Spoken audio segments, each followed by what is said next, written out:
this because we are prejudiced. You know.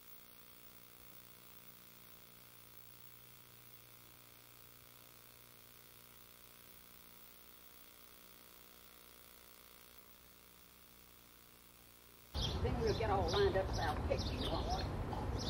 Colonel Walton.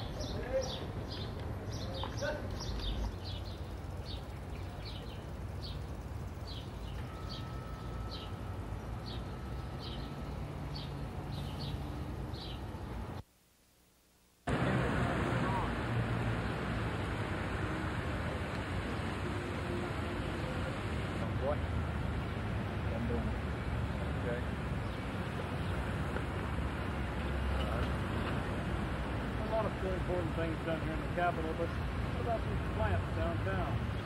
How about those? How well do they fare?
I heard about 3 shots, and I turned around. Yeah, he went across the street, shot him again. Then by the time he shot him one time, he fell on the ground. And he just went on walking down the street. The police passed right by me, do nothing. Dickerson subject was killed here on the corner of Lawrence and Monroe. At this time, we have the suspect at headquarters. Okay. Next kin has been notified. Can you give us this again? What happened without using names? Oh, okay. Also, Representative McGee's Marion, do you feel that the run-in with either one of these two fairly... But it's best foot forward in attracting new and good industry for the state of Alabama. Year after year, filing an unnecessary form that was... I am genuinely proud of those efforts that we have made to better inform citizens about how to participate in their own government. I think it is their government, and they have a right to participate. And I think that as Secretary of State, being the state official that has more election responsibilities than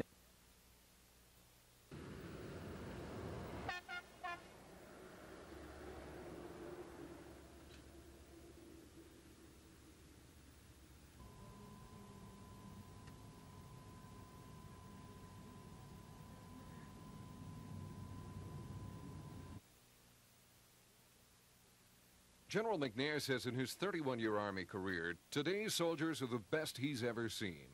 The general testing schedule, general GT scores we call it, aptitude scores of our soldiers today, a full 20 points on the average higher than I knew them as a colonel here at Fort Rucker, Alabama in 1975, which means that we're drawing basically from the top half of all of our society, young men and women in the ages of 17 to 25 years old. And the general is confident about the future of Army aviation and Fort Rucker. Our Army is going to become even more and more dependent upon Army aviation to fight on an outnumbered battlefield and win. The helicopter and the ability to rise above the tyranny of the terrain gives a ground commander today an advantage not only in the third dimension, but the advantage of time, moving over greater distances, more people, more things, and of course countering more of the enemy with fewer people and fewer things. So as we continue to depend more and more on the helicopter, of course our mission will continue to increase at Fort Rucker. But in addition to our United States Army mission, our nation has a very heavy commitment abroad to our allies. I think you will see more allies coming to Fort Rucker for training. As you know, we have today at Fort Rucker trained some 63 foreign nations, or students from 63 foreign nations, and each year we add another nation or two who are now adding helicopters to their inventory, both to their Army, their Navy, and their Air Force. And those nations more and more turn to the United States and turn to Fort Rucker for their training. So if anything, I will say that you will see continued growth and you will see increased stability for that matter.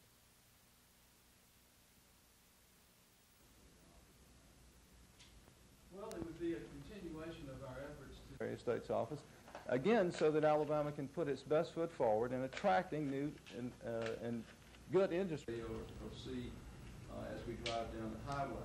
I think the people of Alabama need to know where that money is coming from, to remove those obstacles which frustrate business and industry from moving into states. And so I think that we are doing, not only attending to the administrative duties that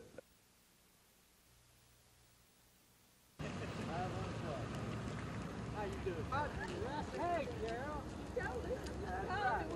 I don't like them little machines. Shoot, this is the best thing that ever happened. Hey, Walker. Hey, Chief. Good making him give you a $50. Tell him I'm going to put him in jail. Hey. I need to make the road.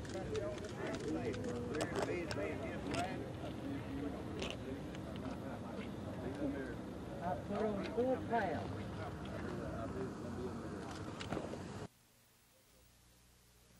Worked with the Extension Course Institute, the Air Force Senior Non-Commissioned Officer in their careers.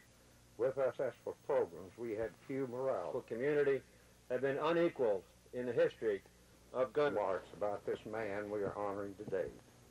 General Hornsby.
The shooting took place at the corner of Lawrence and Monroe Street around 10:45 this morning. Sergeant D.E. Billingsley with the Robbery Homicide Bureau of the Montgomery Police Department says the victim, 35-year-old Joseph Nickerson of 715 North Union Circle, was shot twice with a .22 caliber pistol. Despite efforts by paramedics, Nickerson was pronounced dead on the scene. Sergeant Billingsley says Nickerson was shot once in the neck and once in the stomach. An eyewitness to the shooting, Harry Harris, told us what he saw. I was cutting grass, and the dude was going across the street. The dude, he had some short pants on, and a white shirt and straw hat. The other dude with green pants was going across the street. I heard about 3 shots, and I turned around. Yeah, he went across the street, shot him again. Then by the time he shot him one time, he fell on the ground, and he just went on walking down the street. Sergeant Billingsley says 29-year-old Lewis Washington of 601 Columbus Street was arrested and charged with murder in connection with the case. Authorities say today's shooting stemmed from an ongoing argument between the two men.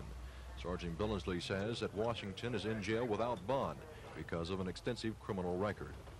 Don Phelps, WSFA TV News.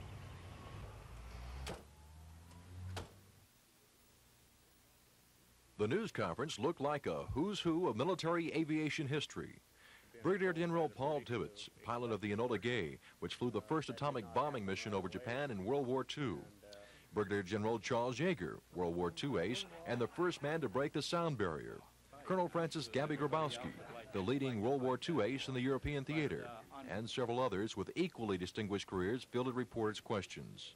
Perhaps the man who has seen more aviation history than any other is Colonel George Vaughn, a World War I flying ace. Vaughn says that flying and fighting in World War I was quite an experience for a 20-year-old kid from Brooklyn. He told us the secret to flying combat in the early days was good eyesight. The first time I was ever, the first air fight I was ever in, before I ever knew anybody else was in the sky, the Germans had shot my tail full of holes. And of course, I heard that when that came down, and then I knew there was somebody there, but I hadn't even seen him by the time he came up. From that time on, I saw everything in the sky. I never stopped looking. And that was really one of the secrets of air fighting in World War I. You had to be able to see the other fellow first. If you could see him first, you had a great advantage. Vaughn and the other aviation pioneers will take part in the salute to great moments in aviation history tonight at the Montgomery Civic Center. Don Phelps, WSFA TV News. I feel like the issues that are affecting the economy at this time dictate to the Democratic Party and those that are interested in our democratic form of government in the state of Alabama that we give a full airing and full debate to those economic issues, which are, first of all, the high interest rate, the situation that our fine farm folks are in this country, our national defense, and those things which are directly affecting the lives of our people here in the 2nd District.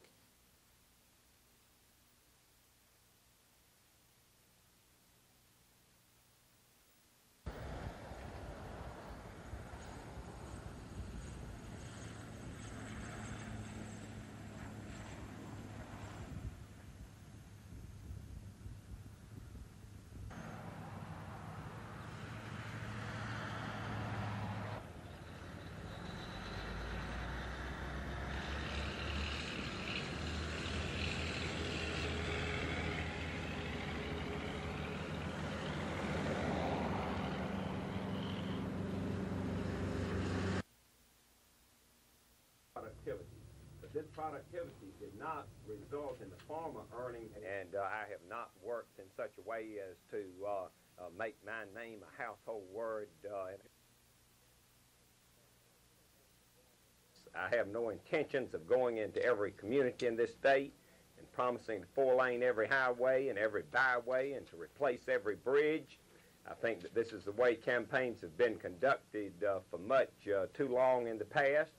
And when the person making the promise knows that it's financially impossible to realistically fulfill each and every promise that's made, and when they are not, cynicism and apathy is increased. The plan was basically that it go for brick and mortar projects. And I don't think that any of the projects, lack merit. I think that they all are things that we need, and whether we need. The damage inflicted on September 12, 1979 by Hurricane Frederick cost $22 million in federal emergency aid. To date, the state still hasn't paid back its 25% share, which comes to roughly $5 million. Last month, the Federal Emergency Management Agency told the state it must pay that $5 million debt by June 11th, next Friday, or be penalized 13.2% interest and face the possible loss of federal emergency aid in the future. Last week, Finance Director Rex Rayner indicated the state still doesn't have the $5 million and planned to ask the state's congressional delegation in Washington for help in convincing FEMA to extend the deadline. But today, Rayner says the governor is considering a unique approach to paying off that $5 million debt. Rayner says the governor is falling back on his concept of asking the federal government to reduce its funding to states if in turn it will also loosen its hand in controlling how the states spend those federal dollars. On May 6th, the governor told the state's congressional delegation he wanted President Reagan's new federalism to cut Alabama an extra 10% in federal funds, give the state more control over those dollars, and in turn reduce the federal deficit and, according to the governor, eventually reduce the interest rates. Rayner says the governor is considering applying that theory to this $5 million debt by asking the federal government to recoup its $5 million by prorating it against all other federal dollars the state receives, either in the first year or phased in over a 2 or 3 year period. Rayner says the governor hasn't made a final decision on the idea, but he is looking into it. And Rayner says the idea of asking the federal government to prorate its federal share of funds coming to Alabama could evolve before a final decision is made. Chris Grimshaw, WSFA TV News at the Capitol.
The fact that we need a united front in the Democratic Party this year is one of those basic considerations.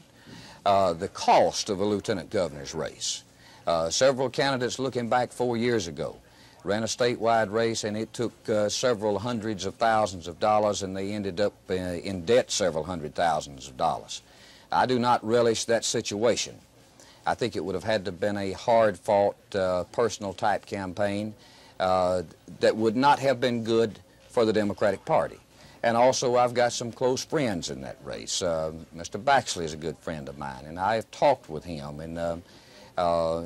And given all of those things and the primary fact that the Democratic Party has got to have a united front this fall, I think, to fully address the issues that are facing our district and facing the state and country, it caused me to opt in favor of the 2nd District race. And then when we did get the airplane up above Mach 1, my feeling was, you know, I was darn happy that nothing more drastic had happened than did happen. In fact, you were apprehensive about a program like that, and obviously it's just like combat. Anywhere you can get hurt, you're a little bit apprehensive about the outcome. But you never let it worry you. You never think about the outcome, because if you did, you probably wouldn't be doing the job. So. Were you able to relive some of the things that you did through the space shuttle program? Oh yeah, sure. You know, we started landing starting with the X-1, the X-2, and other rockets. We used to land dead stick on Rogers Dry Lake out there 40 years ago. And it tickled me, you know, everybody oohed and awed when the shuttle came in. The dead stick on Rogers Dry Lake, well, the termination phase of the shuttle was exactly as we'd been doing with airplanes like the X-1, X-2, X-15, X-24 for a long, long time. And but Rogers Dry Lake there at Edwards Air Force Base is a real godsend to that sort of thing. So, and the shuttle, sure, the guys, that would, to me, would be the only way to go into space, because that's flying. If you had a chance, would you go? Oh man, I tell you, sure I would. But I've had my fun, and you know, I wouldn't add an awful lot. I think it's a waste of money to, you know, go pat golf balls on the moon or something like that just for that sort of thing. I think all of the shuttle flights should be used to get data, to do research in space, especially on weapon systems that we haven't been doing a lot on, and we suddenly find that we're hurting when it comes to developing weapon systems in space, because the Russians never honored our sort of moratorium on not doing weapons research in space. They kept right on developing them. Black demonstrators say the boycott against Walmart has been 95% effective since the picketing began last Thursday. The demonstrators greet black customers before they shop at the discount store, explaining why they're picketing. The group says the majority of black would-be customers agreed not to shop at the store. The list of allegations includes blacks working part-time are overlooked, while white employees are hired to fill full-time positions. Black workers with 4 years of experience are demoted, whites with less experience in the job are promoted, and very few blacks fill department head positions.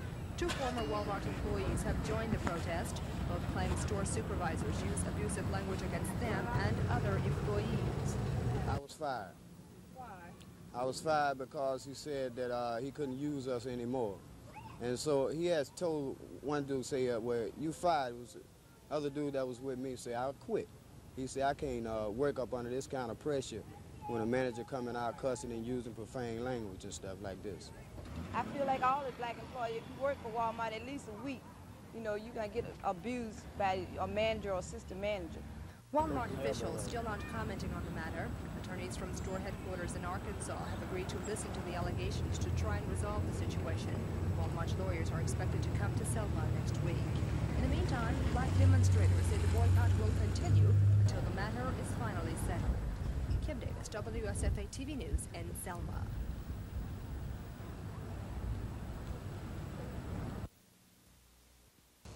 It was 40 years ago that the U.S. War Department officially entered the field of Army aviation, and today the Army celebrated with demonstrations, displays, and fanfare.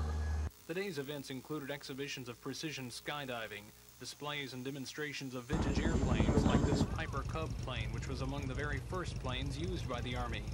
One of the visitors to the festivities today was General William Ford, who established and directed the Department of Air Training following the Japanese bombing of Pearl Harbor. Ford and others trained in the Cub planes for reconnaissance for artillery. And went out to demonstrate to field units, as a result of which demonstrations on June 6, 1942, the War Department decreed that this kind of service would be available to all Field Artillery Headquarters, and the training then proceeded at Fort Sill, and every Field Artillery Headquarters going into battle after that time had these little cub planes which we call grasshoppers. But there were also demonstrations of modern fighting planes, like the Mohawk reconnaissance plane.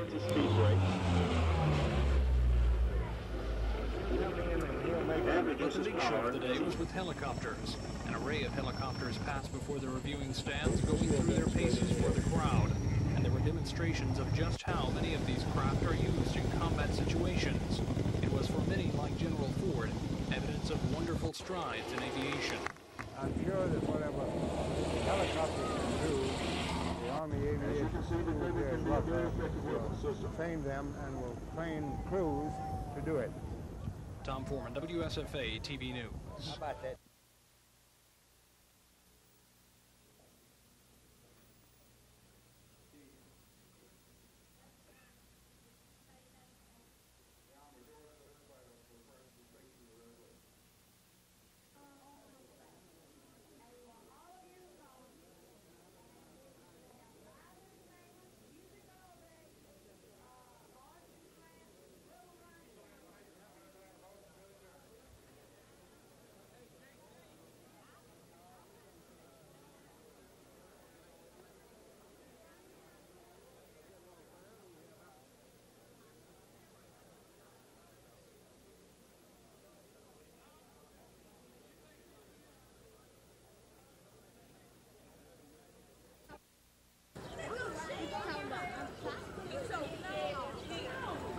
TV camera.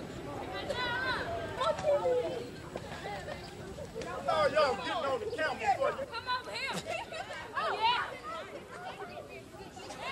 Oh, this is film.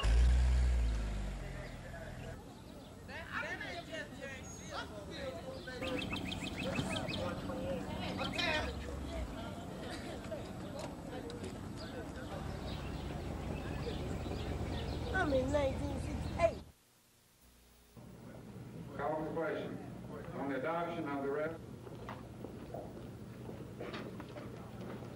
very special resolution. All of you come. Let me review now. Hey, JC.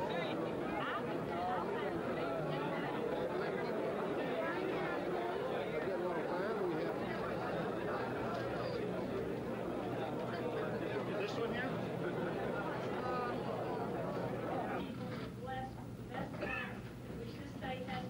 The Honorable George Lewis Bales for the purpose of speaking to the resolution. Very special. Out for the years, his blessings to all.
June 1963, Governor George Wallace tried and failed to block admission of blacks to the University of Alabama. June 1982, Wallace is running for an unprecedented fourth term as Alabama governor and is picking up significant support throughout the black community. State NAACP President William Burton Jr. tells us the issue now is not race, it's jobs. They are just looking for someone to put this country back to work, put this state back on a sound industrial footing and economic footing. And George Wallace seemingly gives people the idea that he can do that. Do you think he can do it? No comment. I am personally bewildered and confused by the support and the number of blacks who are coming out in support of Wallace. It is ironic that George Wallace, who was the arch segregationist, is now the arch liberal and leader for the rights of black people in the state of Alabama, seemingly. Although the NAACP does not officially endorse candidates, Reverend Burton admits he's actually not very impressed with any of the candidates running for Alabama governor, and calls the incumbent, Fob James, a political misfit who has betrayed the black community. And so, by way of default, the man who was once the symbol of the segregated South is now viewed by many here as the new Black Hope.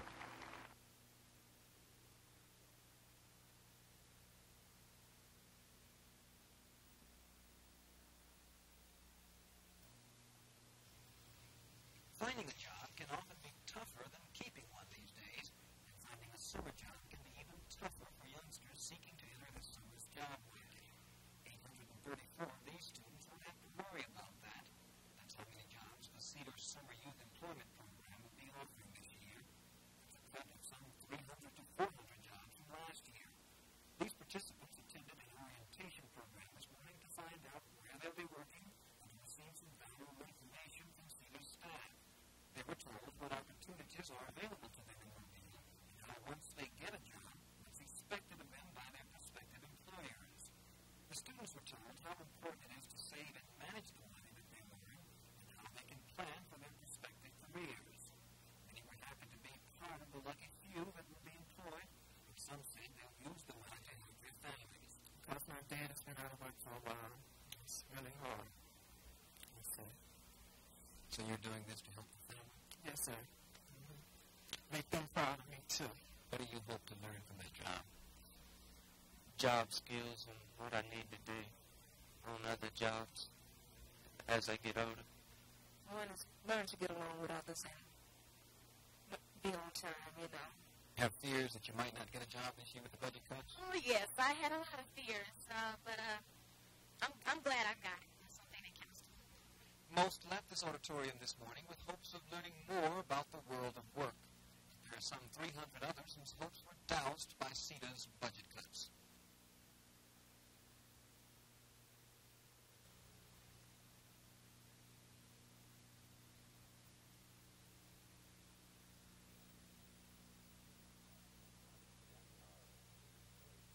So we got in the car. Got maybe 3 or 4 miles. I got the feeling of sort of a whang, you know, just like a swimming, just the whole sensation is going all over you.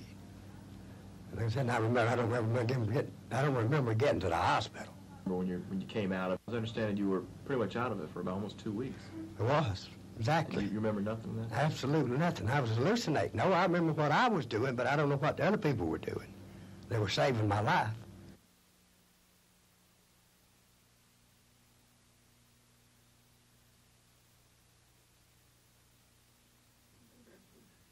No, that snake was around there. I'm not afraid of snakes. It's just that I'm just not, you know, I don't fool with them. I don't bother them. They don't bother me, too. Like I say, that was just a freak accident type like thing, a freak something. The crowd started gathering this morning, and people were still showing up early this afternoon when there were already thousands of people crowded into the Hank Williams Memorial Park.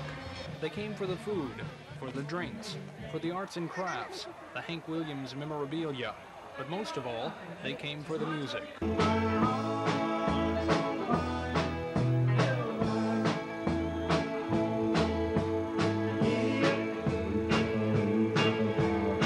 The show is sponsored every year by the Hank Williams Memorial Association, and it's traditionally held near Williams' birthplace in the Mount Olive community. This year's show drew people from around the nation to hear songs written by the late country music star, as well as a variety of music by other performers. They were not disappointed. Musicians also came from all over, like Michael Twitty, the son of country music star Conway Twitty. The show also drew its share of politicians. Former governor and current gubernatorial hopeful George Wallace took the stage briefly to praise Williams and the legacy of music he left behind. Other politicians also moved among the people, passing out bumper stickers and photographs. Chairwoman of the Hank Williams Memorial Association, Edna Liller, says the show and the crowd just keep growing every year. And now it's clear what was started to be sure Hank Williams is remembered is proving that he's anything but forgotten. Reporting from Butler County, Tom Foreman, WSFA TV News.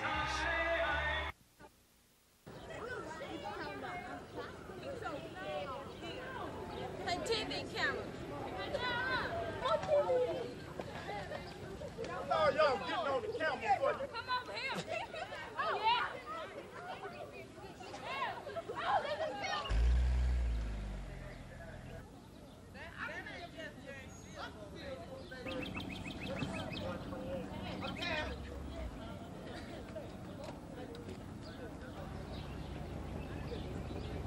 I'm in 1968.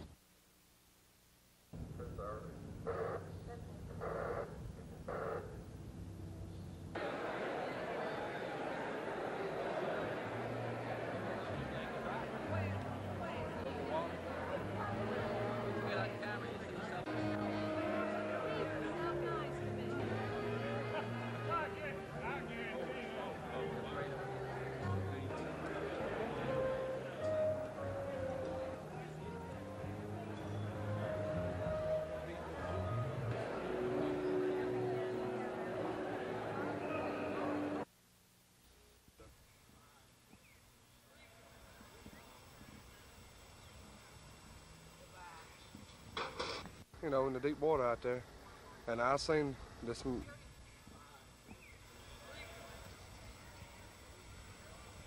Then, when I got to them and got down to the bottom of the ground, the girl grabbed me under the water, grabbed my legs, and then the man grabbed me around my chest, and I swirled and tossed and pushed, and I got back to the surface, and I hollered for help, and no one showed up, and finally, I just pushed him to the surface and went back for the girl, and then she was gone.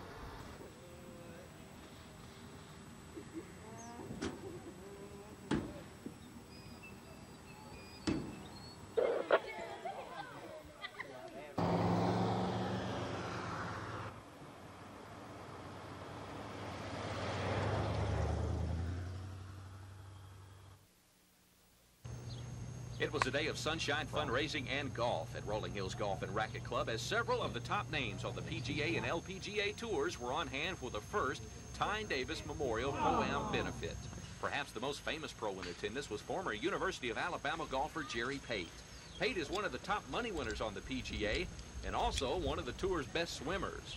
During the course of the round, I probably used 100 times. You're going to jump in a lake, or is the water cold, or where are you going to jump in? And really, it's sort of nice because if the people don't ask questions about your game or want to know about you, then you know you're not really performing as well as you could or should. And it's nice to know that people are interested in my game. Bill Rogers was also this year you've yet to scratch. How's your game?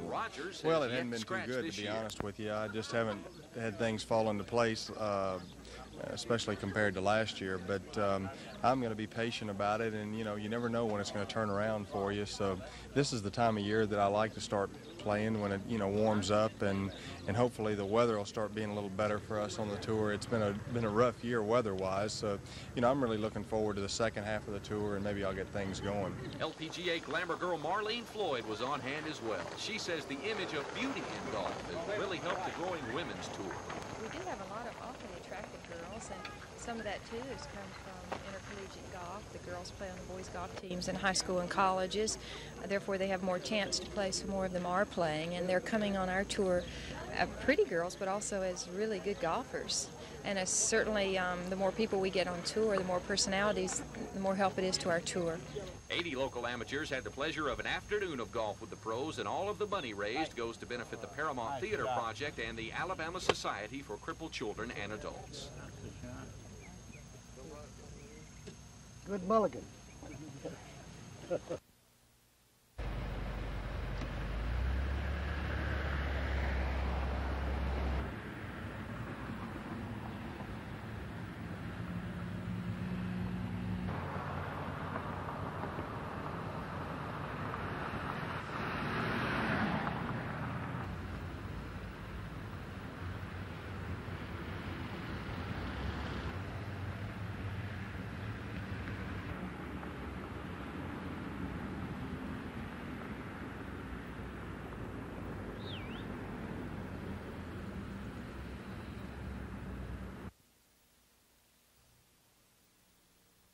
When financial problems closed the doors of Central Academy last week, officials of St. James School were waiting in the wings to lease the land and buildings.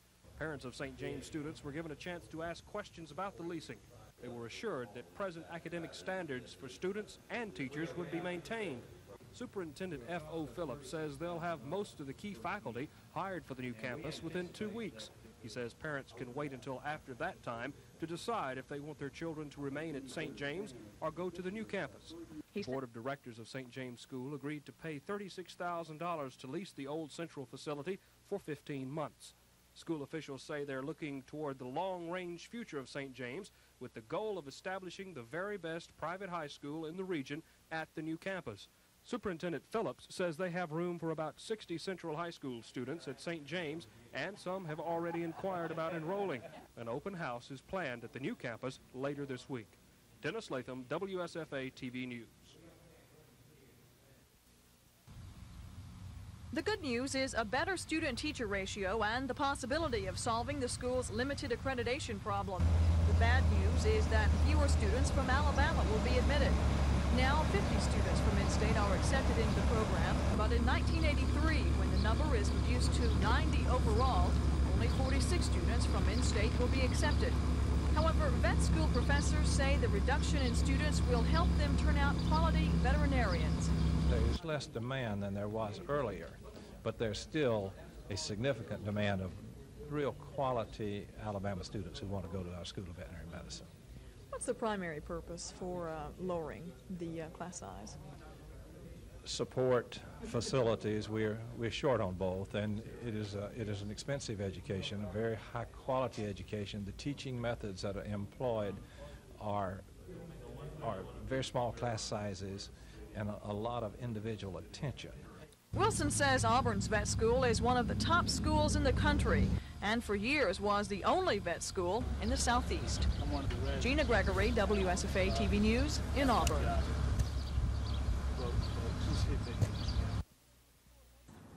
They're asking them to support legislation to have the Public Service Commission appointed rather than elected. That's one thing they've asked for. The second one, that all rates would be under bond when filed. 3, that all staff members with the Public Service Commission would not be under the merit system. Rawls says she expects the bill to be introduced in a special session of the Alabama legislature sometime this summer. She says if such a bill is passed, the consumers of the state would be the big losers. Rawls says, in essence, the bill would put the utility companies in charge of the Public Service Commission. Rawls says she can't disclose who gave her the information, and she can't say at this time who is sponsoring the bill. All of the spokesmen we contacted today from different utilities say they are unaware of any such legislation that will be introduced and are not approaching candidates about a reorganization plan for the PSC. Chris Conway of Alabama Power says Mrs. Rawls is totally and completely wrong about his company's alleged involvement and that Mrs. Rawls' statements today were very irresponsible. Don Phelps, WSFA TV News.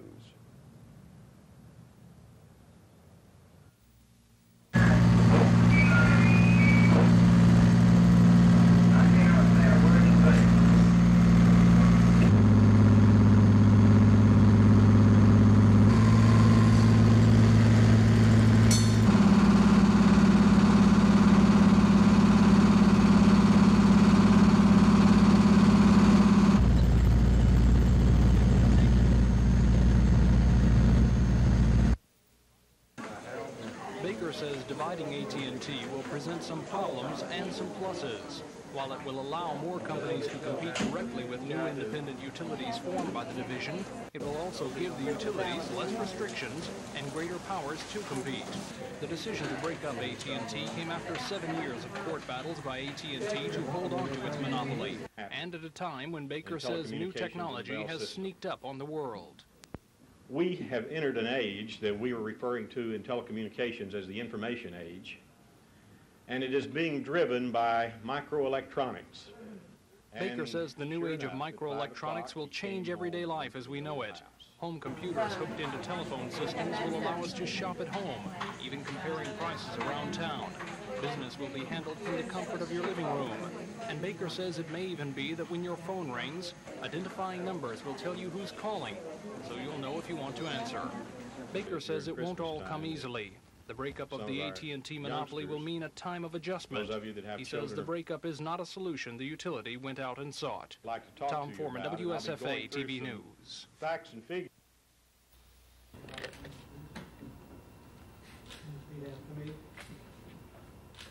That I take this obligation freely, which I am about to enter.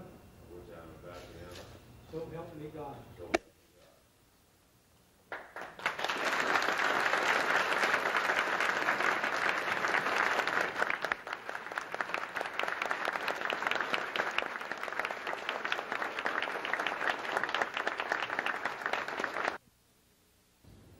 Pugh is a political neophyte in the race for state senate. He'll either be challenging Barry Teague for the District 26 seat or Don Harrison for the District 27 seat.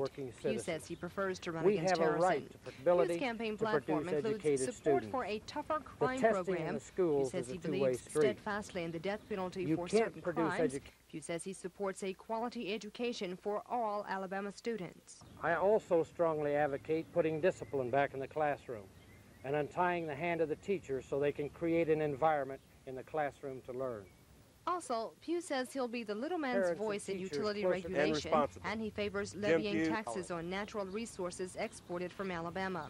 Pugh's press release included an early poll showing him the favored candidate to win the race. I see my support is so widespread, and the majority of the folks are unhappy with the way they've been represented or the way the individuals have been elected into those offices.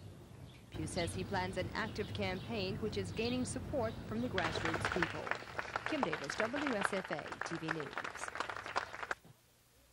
And it was in stopping it. We're hoping to be able to stop it before it gets any further. Legislation to have the Public Service Commission appointed rather than elected. That's one thing they've asked for. The second one, that all rates would be under bond when filed. 3, that all staff members with the Public Service Commission would not be under the merit system. Utilities and special interest groups have in this legislative body. And I think we better start looking at some other source of gets any further. I don't think that anybody should be ahead of the Public Service combined. I think each one of them has got a big input in this.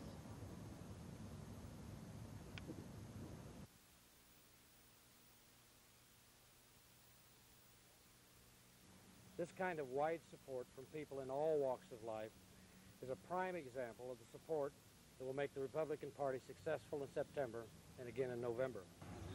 Good morning, ladies and gentlemen. Judge Wiley Hickman, National Committee man on the Capitol steps with me. And I want to make a statement to everyone. I am a Republican candidate for the Alabama State Senate. Let me take a couple minutes to tell you we're going to win some races right here in Montgomery. And one of these is then the honest, hard-working citizens. We have a right to protect our homes, our families, and our possessions. The present laws as written and interpreted. Happen to be in this room meeting with us. Roxy Lancaster will present the invocation. Dan. I, Richard W. Compton. Do solemnly swear. That I will support and defend the Constitution of the United States. That I will support and defend the Constitution of the United States. So help me God.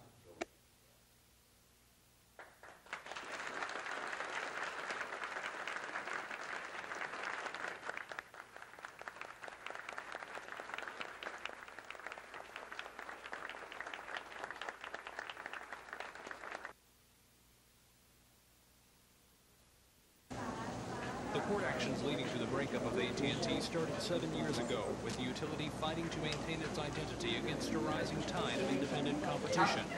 Competition which the Vice President for South Central Alabama Operations, Carlton Baker, says was taking a big bite out of AT&T profits. Baker says what the decision between the Justice Department and AT&T means is division of the company into smaller independent utilities and strengthening of those companies' powers to compete. It all comes at a time when Baker says microelectronics are changing everyday lives, and Baker expects that to play a big role in future communications, like allowing us to do our shopping at home with a computer terminal hooked into a telephone system. Baker says because the agreement between the Justice Department and AT&T will place less restrictions on the utility, now AT&T will be able to move into technologies like computers that are rapidly becoming a vital part of our communication systems. Tom Ford, WSFA TV News.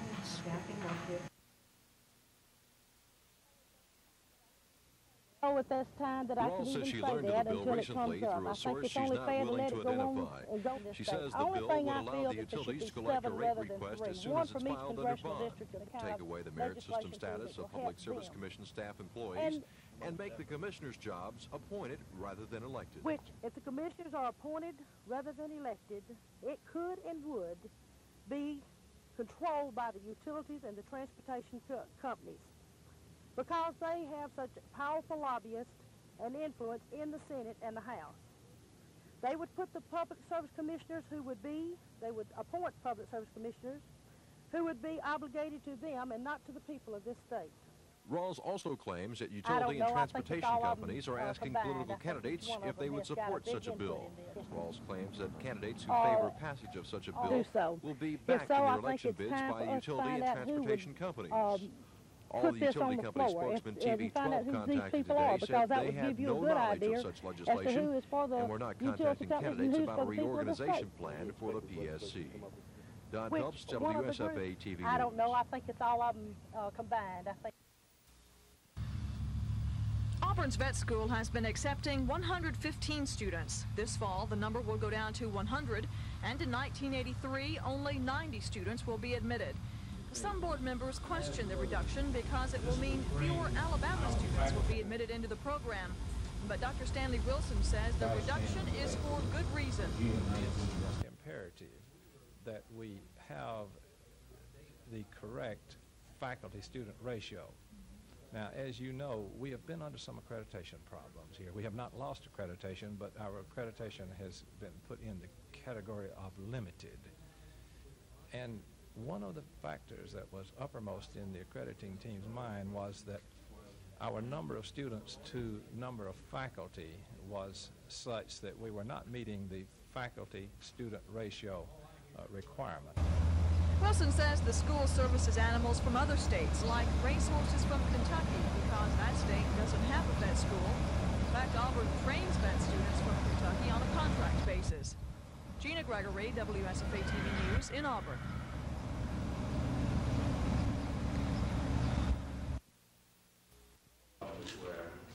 That I will support and defend the Constitution of the United States. That I will support and defend the Constitution of the United States. That I take this obligation freely. That I take this obligation freely. Appreciation to you, and I'm here today to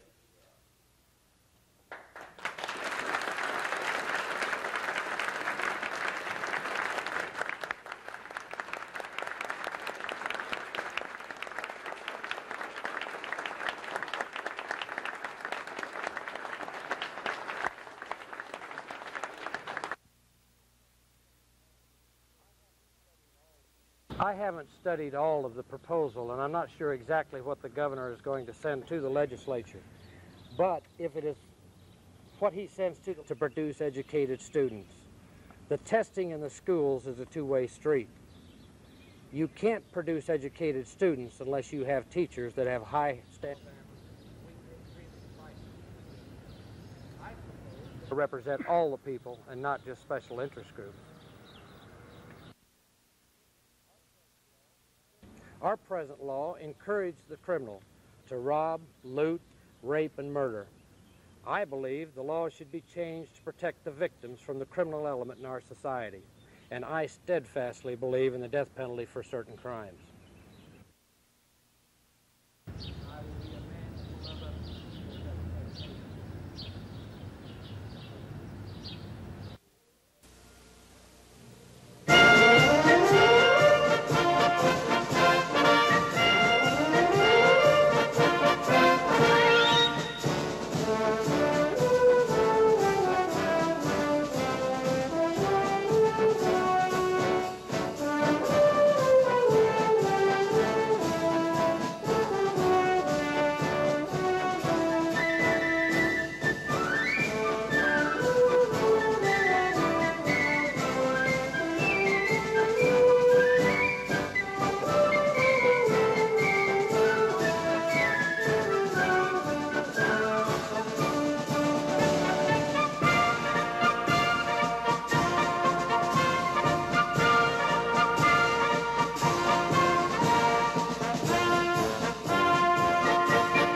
next graphic that we're going to show you will be the projected winner. A number of you have also asked for this, the style that we use for this, and this is it. This is a sample.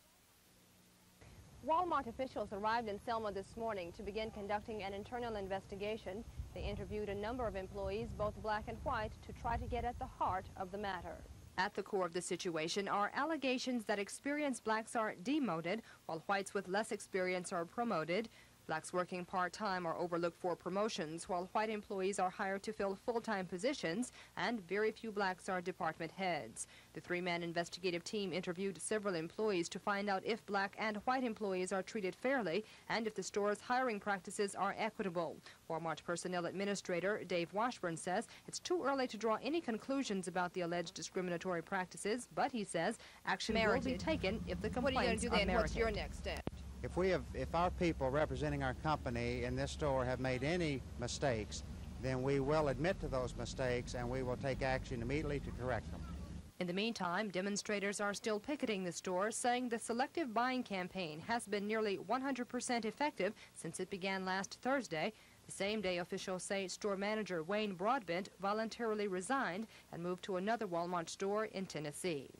Kim Davis, WSFA TV News in Selma.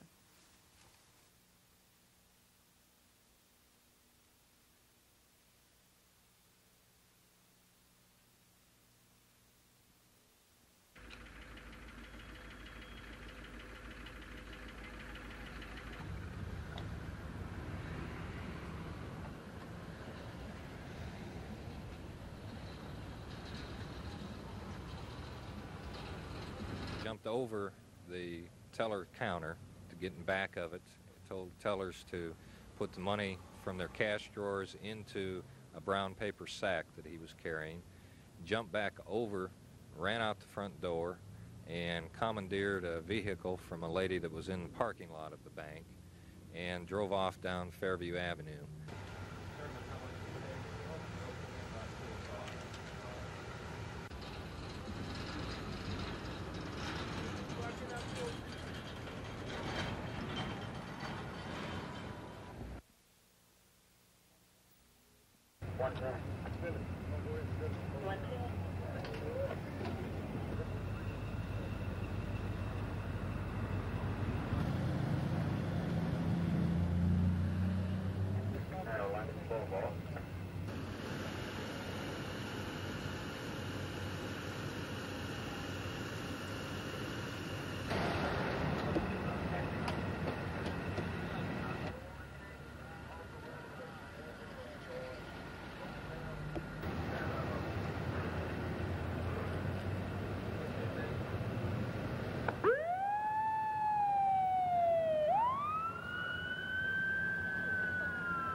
About 4 years ago, I ran for office first time, and as you really, I don't have anything to hide, and I guess I would typify myself as a Holiday Inn candidate. That's no surprises.